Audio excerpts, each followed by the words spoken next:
अस्सलाम वालेकुम, ये है आपकी आवाज़। आपके सवाल आपके तज्जियाकारों तक पहुंचाएंगे। आज का पहला सवाल है भट्टी साहब आपके लिए। आपसे कुदरतुल्लाह साहब पूछ रहे हैं कि पाकिस्तान एक बेहतर समत की तरफ चल पड़ा है, तो क्या इमरान खान को भी बजाय सड़कों की सियासत के असम्बली में आकर मुकाबला नहीं करना चाहिए? इस सवाल के दो हिस्से हैं। पहला हिस्सा है कि क्या पाकिस्तान बेहतर समत की तरफ चल पड़ा है, ये आपने कहा है। मुझे आपकी राय का एहतराम है, लेकिन अल्लाह करे मेरी दिली ख्वाहिश है कि हम बेहतर समत की तरफ चलें, मगर ऐसा इन लोगों के होते हुए लग नहीं रहा। दूसरी बात यह है कि बिल्कुल मैं इस हक में हूँ, इमरान खान साहब या तो सारी असम्बलियों से निकल जाएं या फिर कौमी असम्बली में आके अपना किरदार अदा करें, और ज़्यादा मजबूत होंगे, ज़्यादा स्ट्रांग होंगे। ठीक है जी। यंगस्टर्स का सवाल मजहर अब्बास साहब के नाम मोहम्मद मुजम्मिल पूछते हैं, पाकिस्तान में हकीकी जमहूरियत और सिविलियन सुप्रीमेसी के लिए पाकिस्तान यूथ को किसकी तरफ देखना चाहिए साहब?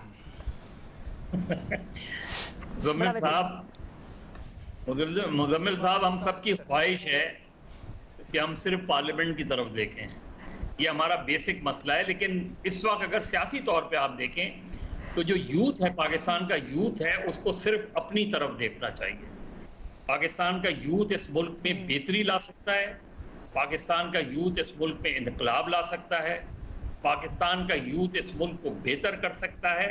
लेकिन सबसे पहले अपने ऊपर सेल्फ बिलीव होना चाहिए कि हाँ हम ये कर सकते हैं। उसके बाद जो भी आपको बेहतर लगे, कि जो सही मानों में जिसका रुख आपको दुरुस्त लगे, और ये बिल्कुल सोच समझ के, क्योंकि हमें नारों में लोग घुमा देते हैं, करें। हाँ। करें। लेकिन ये लॉजिकली सोचना चाहिए, बयानियों और नारों से हटके। बहुत शुक्रिया मजहर अब्बास साहब। अगला सवाल है महमल के लिए। महमल, आपसे शफीक आजम पूछते हैं कि नैब के कानून में तरमीम, क्या ये मुमकिन तौर पर हुकूमत खुद को NRO तो नहीं दे रही? प्लीज रहनुमाई फरमाएं। देखिए शफीक साहब, बात है कि जब भी नैब के कानूनों की तरमीम होगी या कोई नया कानून इस तरीके से उसके अंदर चेंजेस आएंगे, तो किसी ना किसी को तो उसका फायदा होगा ही। लेकिन क्या उसका मतलब ये है कि ये रिफॉर्म्स नहीं होने चाहिए? नैब के कानून के ऊपर तो सुप्रीम कोर्ट और जुडिशरी वैसे ही बहुत सारी चीजें जो है उसके ऊपर नैब के इंस्टीट्यूशन के ऊपर सवालात उठा चुके हैं। और अभी आप देखिए कि इसका फायदा जो है वो PTI के लोगों को भी होगा। साहब को शायद आपने हामिद मीर साहब के प्रोग्राम पे सुना होगा, जिसके अंदर उन्होंने कहा कि ये एक अच्छा क्वेश्चन है कि नैब को साबित करना पड़े, और जो फिर 90 दिन के रिमांड के ऊपर भी उन्होंने बात की, और फिर उन्होंने ये भी कहा कि तो खान साहब भी यही स्टेप्स जो है उन्होंने शुरू किए थे। तो ये तो एक जो राइट टू फेयर जो होता है, राइट टू फेयर ट्रायल, और ये कि जो ओनर्स होता है, ये तो वैसे ही एक बुनियादी हक होता है जो कि नैब के कानून में आर्बिट्री पावर्स की वजह से बहुत सारी चीजें वायलेट हो रही। तो फायदा तो किसी ना किसी को तो होगा, लेकिन इसको मैं NRO नहीं समझती। तो आपके ख्याल में कि अगर इस्लाह हो रही है, जो कि आपको लगता है कि इस्लाह हुई है नैब के कानून में, उसका फायदा किसी ना किसी को तो होगा, लेकिन क्योंकि इस्लाह हुई है तो हमें इसको देखना चाहिए और अप्रिशिएट करना चाहिए। बहुत शुक्रिया महमल।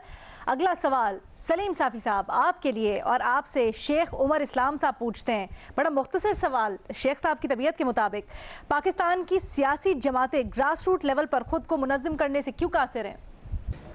देखिए, इसके तो मल्टीपल रीज़न है, लेकिन जो सबसे बड़े रीज़न है मेरे नज़दीक, एक तो ये है कि पाकिस्तान अपने महल वक़ू के लिहाज से और मगरिबी और मशरक़ की सरहद की वजह से, दूसरी गलती वो ख़ुद सियासी जमातों की है कि बदकिस्मती से पाकिस्तान में नज़रियाती सियासत का ख़ात्मा हो गया है, और यहाँ अफराद और उसकी बुनियाद पे वो सियासत हो रही है।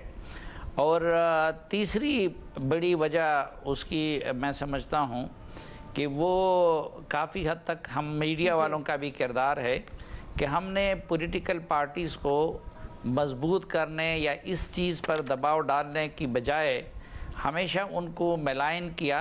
और जिस तरह हम अपनी सर्वाइवल की जंग लड़ रहे हैं, तो इसी तरह पॉलिटिकल लीडर्स भी अपनी अपनी बका और सर्वाइवल की जंग लड़ के, और फिर नीचे का वर्कर उनके साथ किसी न किसी शक्ल में जुड़ा रहता है। तो इसलिए पार्टियों के अंदर जमहूरियत परवान नहीं चढ़ सकी।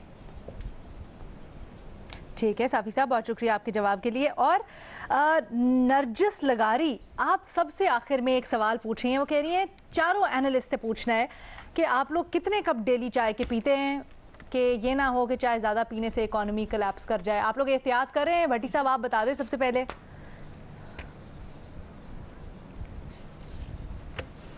जी बिल्कुल मैं एहतियात कर रहा हूँ और मैं 2 पीता था, अब पहले फिर 1 पे आया एहसन साहब के बाद और फिर मैं आधे पे आ गया हूँ। एहसन भाई ये आधा कप भी छूट जाएगा, मुझे कुछ दिन और मुझे आपकी मेहरबानी। नरजिस है, अब ज्यादा वक्त को कैन पे गुजारते हैं, नरजिस है वैसे कोक पे गुजारते हैं सारी। ये तो मुझे लग रहा है भट्टी साहब के तज्जिए से, ये तो मुझे भट्टी साहब के तज्जिए से भी लग रहा है, क्योंकि आजकल खोए खोए से हैं, लग रहा है पूरी चाय नहीं पी रहे वो।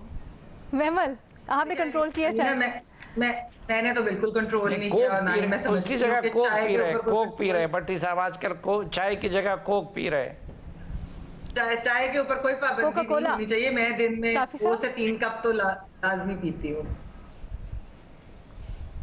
नहीं गर्मियों में ये जो हमारे सारे मसाइल हैं इसकी वजह महमल है, ये आज let it be on record कहना चाहते हैं। तो मैं ऐसे इकबाल साहब से कहती हूँ कि आप बेशक जो मर्जी सारे मुल्कों कौम के मसाइल की वजह महमल है जी। साफी साहब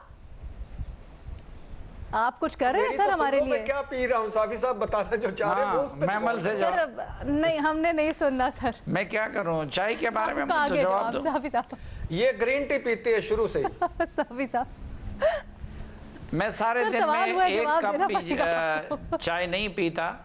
वो एहसन इकबाल के किस सवाल का जवाब? चाय कितने कप? सर यही चाय वाले सवाल का जवाब आपने सर कितने कप चाय के पीते हैं आपने? ऐसे हाँ तो चाय का मैं आपको ये बता रहा हूँ कि मैं, लेकिन जो साफी साहब पीते हैं वो कोई नहीं पी सकता। अच्छा ये ज़हन में रहे। मैं 1 कप भी चाय नहीं पीता, लेकिन एहसन इकबाल के मशवरे से पहले भी नहीं पीता था। मैं ग्रीन टी पीता हूँ, ये अभी देखिए इरशाद भट्टी साहब गवाही दे सकते हैं कि मैं ग्रीन टी पीता हूँ। नहीं ये चाय है रंग ग्रीन टी वाला ग्रीन सर भट्टी साहब की तो रहने दे, वो जो हमारा दिमाग पीते हैं उसकी तो गिनती भी नहीं होती है। मजहर साहब आप भी बता दें सर। मैं 2 कप पीता हूँ।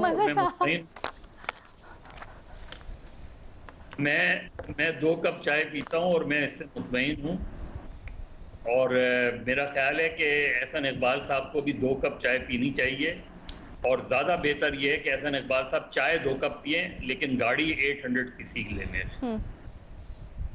और बाकी मिनिस्टर से भी क्या जबरदस्त बात की मजहर साहब ने। ठीक है जी, गाड़ी छोटी रख लें, पेट्रोल बचा लें आप, ज़्यादा बेहतर होगा। ये एडवाइस भी दी है हमारे मजहर अब्बास साहब ने। जनाब इसी तरह से हमें लिखते रहिएगा, सवालात पूछते रहिएगा। इजाज़त दीजिए, अल्लाह।